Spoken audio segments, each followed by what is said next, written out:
श्रीमद् भगवत गीता।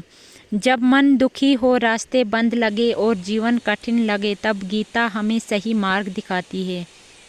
गीता केवल एक पुस्तक नहीं बल्कि जीवन जीने की कला है। कर्म करो, फल की चिंता मत करो। भगवान कृष्ण ने कहा, तुम्हारा अधिकार केवल कर्म करने में है, फल पर नहीं। अर्थात इंसान को मेहनत पूरी ईमानदारी से करनी चाहिए। फल कब और कैसे मिलेगा ये भगवान पर छोड़ देना चाहिए। दूसरा, मन ही मित्र है, मन ही शत्रु। यदि मन शांत है तो जीवन सुंदर लगता है, लेकिन यदि मन डर, क्रोध और लालच से भर जाए तो वही दुख का कारण बनता है। इसलिए रोज़ थोड़ा समय भगवान के नाम और अच्छे विचारों में लगाना चाहिए। सच्चा इंसान कौन है?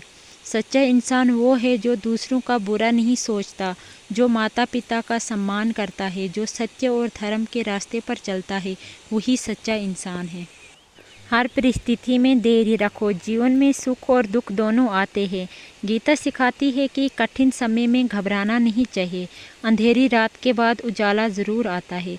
भगवान हमेशा साथ है। जब दुनिया साथ छोड़ दे तब भी भगवान अपने भक्त का हाथ नहीं छोड़ते। सच्चे मन से किया गया विश्वास कभी व्यर्थ नहीं जाता है। गीता का सबसे बड़ा संदेश, क्रोध छोड़ो, अहंकार छोड़ो, अच्छे कर्म करो, भगवान पर विश्वास रखो और हमेशा सत्य के मार्ग पर चलो। जो व्यक्ति धर्म के रास्ते पर चलता है उसकी हार कभी स्थायी नहीं होती। भक्ति में बहुत शक्ति है। सच्चे मन से किया गया भगवान का सिमरन जीवन बदल सकता है। भक्ति का अर्थ केवल पूजा नहीं बल्कि सच्चाई, दया, प्रेम, सेवा भी भक्ति ही है।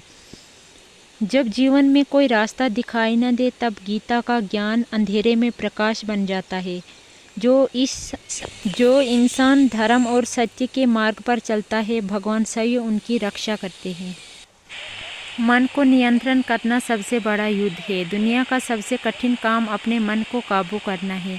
मन कभी शांत नहीं रहता, कभी डर, कभी लालच, कभी क्रोध। लेकिन जो इंसान भगवान का नाम लेता है, ध्यान करता है, अच्छे विचार रखता है, वे धीरे धीरे अपने मन पर विजय पा लेता है। हमें मेहनत पूरी ईमानदारी से करनी चाहिए। अगर इंसान हर समय परिणाम की चिंता करेगा तो उसका मन डर और तनाव से भरा रह जाएगा।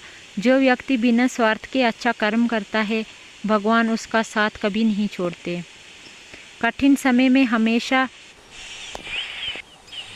समय हमेशा नहीं रहता। जीवन में दुख, सफलता और परेशानियां आती है, लेकिन गीता सिखाती है कि यह समय भी बीत जाएगा। जिस प्रकार रात के बाद सुबह आती है,